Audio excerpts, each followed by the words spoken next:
आइए 1896 की एक ऐसी खौफनाक दुनिया में चलते हैं जहां प्रकृति खुद सबसे बड़ा राक्षस है। गर्ट्रूड एथरटन की Gothic masterpiece the striding place की गहराइयों में उतरने वाली हमारी इस खास पेशकश में आपका स्वागत है। एक क्लासिक हॉरर फिक्शन का गहरा प्रशंसक और अध्येता होने के नाते मुझे हमेशा ये देखकर हैरानी होती है कि 19वीं सदी का ये डर आज भी हमारे रोंगटे कैसे खड़े कर सकता है। ये सिर्फ कोई आम भूतों की कहानी नहीं है, बल्कि इंसानी दिमाग के सबसे गहरे डरों का एक मनोवैज्ञानिक सफर है। तो चलिए, हकीकत से शुरू होकर एक खौफनाक सपने तक जाने वाले इस अंधेरे सफर की शुरुआत करते हैं। इस कहानी की नब्ज को समझने के लिए हमें सबसे पहले उस असल जगह को देखना होगा जिसने इस खौफ को जन्म दिया। ये यॉर्कशायर के कोहरे से ढके दलदली मैदानों में छिपी एक बिल्कुल असली और डरावनी प्रेरणा है। विलियम वर्ड्सवर्थ की 1815 की मशहूर कविता द फोर्स ऑफ प्रेयर का ये अंश उसी भयानक खौफ की एक सटीक झलक देता है। ये पूरा इलाका रिवर वॉर्फ को पार करने की उन जानलेवा और खौफनाक लोक कथाओं से भरा पड़ा है, जहां प्रकृति की मनमोहक सुंदरता असल में एक मौत के जाल को अपने अंदर समेटे हुए है। अब जरा इस नंबर पर गौर कीजिए, 65। ये खौफ के असली पैमाने को बहुत ही शानदार तरीके से दिखाता है। 65 मीटर, ये कोई छोटी मोटी गहराई नहीं है। रिवर वॉर्फ में मौजूद उस असली स्ट्रिट की गहराई ठीक 65 मीटर है। जरा सोचिए, एक नदी जो ऊपर से देखने में बिल्कुल संकरी और एकदम शांत लगती है, उसके ठीक नीचे एक अथाह अंधेरी खाई हमारा इंतजार कर रही है। ये एक ऐसी सच्ची जानकारी है जो इस पूरी कहानी में एक ऐसा खौफनाक यथार्थवाद जोड़ देती है जो सच में आपको अंदर तक कंपा देगा।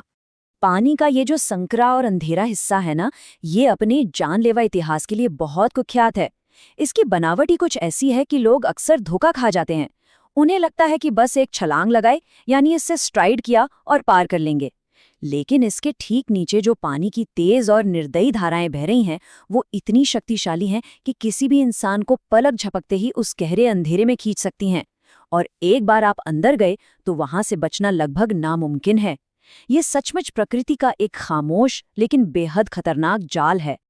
अब कहानी की सबसे दिलचस्प बात यह है कि लेखिका एथरटन ने अपने कहानी को हकीकत से जोड़ने के लिए इस असली भौगोलिक सच्चाई का कितना बेहतरीन इस्तेमाल किया है।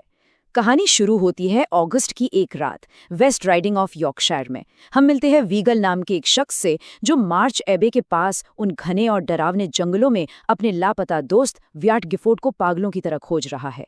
सोच कर देखिए, एक ऐसी जगह जो पहले से ही अपने जानलेवा इतिहास के लिए बदनाम है, वहां आधी रात को अकेले अपने दोस्त की तलाश करना, ये ख्याल ही मन में कैसी अजीब सी बेचैनी पैदा कर देता है ना? यहाँ जो सबसे महत्वपूर्ण बात है वो है एथरटन की चतुराई।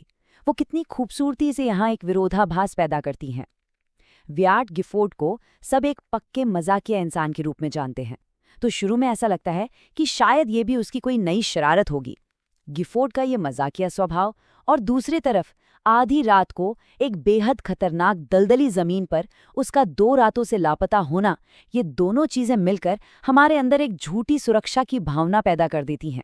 और क्लासिक गॉथिक हॉरर का ये सबसे बेहतरीन तरीका है। जब तक आपको खतरे का असली एहसास होता है, तब तक बहुत देर हो चुकी होती है। चलिए अब देखते हैं कि ये कहानी हमारे मनोवैज्ञानिक खौफ को कैसे और ज्यादा बढ़ाती है। जब वीगल उस खौफनाक जंगल में अकेला भटक रहा होता है, तो अचानक उसे गिफोर्ड के साथ हुई अपनी एक पुरानी दार्शनिक बातचीत याद आती है। बातचीत इस बारे में कि मृत्यु के बाद जब ये हाड़ मांस का शरीर नष्ट हो जाता है, तो आखिर आत्मा का क्या होता है। ये वो बिंदु है जहां कहानी एक आम शारीरिक खतरे से बहुत आगे निकल जाती है और सीधे हमारे गहरे आध्यात्मिक और मनोवैज्ञानिक भयों को छूने लगती है। और फिर तनाव अपनी बिल्कुल चरम पर पहुंच जाता है। वीगल उस अशांत और खतरनाक स्ट्रिट के किनारे पहुंचता है। बस कल्पना कीजिए, नदी का वो खौफनाक शोर, रात का घना अंधेरा, और तभी उसकी नजर पड़ती है पानी की उन जानलेवा धाराओं से जूझती हुई एक हताश हथेली पर। एक तरफ प्रकृति की वो प्रचंड ताकत है और दूसरी तरफ जिंदगी की एक आखिरी हताश गुहार। जैसे ही वीगल को ये एहसास होता है कि वो डूबता हुआ इंसान कोई और नहीं बल्कि उसका दोस्त गिफोर्ड ही है, वो नए सिरे से अपनी पूरी ताकत लगा देता है। वो अपने दोस्त को बचाने की एक हताश कोशिश करता है। उन खौफनाक गहराइयों और पानी की उन तेज धाराओं के खिलाफ एक इंसान का ये संघर्ष सच में दिल दहला देने वाला है। वो अपने दोस्त को उस मौत के मुंह से बाहर निकालने के लिए प्रकृति की उस प्रचंड ताकत से सीधे सीधे लड़ रहा है। यहाँ आकर कहानी की गति और उसका तनाव काफी नाटकीय रूप से बदल जाते हैं। वो जो भयानक संघर्ष चल रहा था वो अचानक खत्म हो जाता है, शरीर मुक्त हो जाता है और नदी में बहता हुआ एक शांत ताल तक पहुंच जाता है। लेकिन ध्यान दीजिए, नदी के उस अराजक और हिंसक तनाव के बाद ये जो अचानक पसरी हुई शांति है ना, ये कोई सुकून नहीं देती, बल्कि ये आने वाले एक बहुत बड़े और डरावने सदमे की एक खामोश तैयारी है।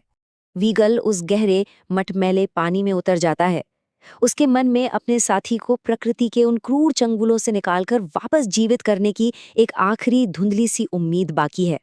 वो ये मान चुका है कि उसने किसी तरह अपने दोस्त को डूबने से तो बचा ही लिया है। लेकिन अब कहानी का वो सबसे खौफनाक चरम बिंदु सामने आता है जो सीधे हमारी रूह को कंपा देता है। जब वीगल पानी में तैर रहे उस शरीर की तरफ पलट कर देखता है तो उसे एक ऐसे खौफनाक सच का सामना करना पड़ता है जिसकी उसने कल्पना भी नहीं की थी। उस शरीर का अब कोई चेहरा ही नहीं है। उन चट्टानों और धाराओं ने न सिर्फ उसकी जान ली है बल्कि उसकी पहचान को भी पूरी तरह से मिटा दिया है। और अगर हम सच कहें तो अपनी पहचान खोने का ये डर ही मानव जाति का सबसे आदिम और सबसे गहरा खौफ है। इस डरावनी कहानी के खौफनाक अंत से बाहर निकलकर अगर हम इसकी साहित्यिक विरासत की ओर बढ़ें तो इसका सफ़र भी काफ़ी दिलचस्प रहा है। 1896 में द स्पीकर पत्रिका में द ट्विन्स के नाम से इसके प्रकाशन से लेकर 1905 में The Bell in the Fog में इसका नाम बदलना और फिर अंततः 1983 में ट्वाइलाइट जोन मैगजीन की खौफनाक कहानियों की सूची में शामिल होना, ये सब इस बात का पक्का प्रमाण है कि इस गॉथिक कहानी का जादू आज भी बरकरार है।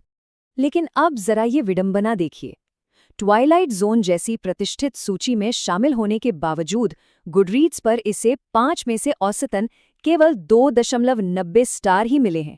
है ना हैरानी की बात?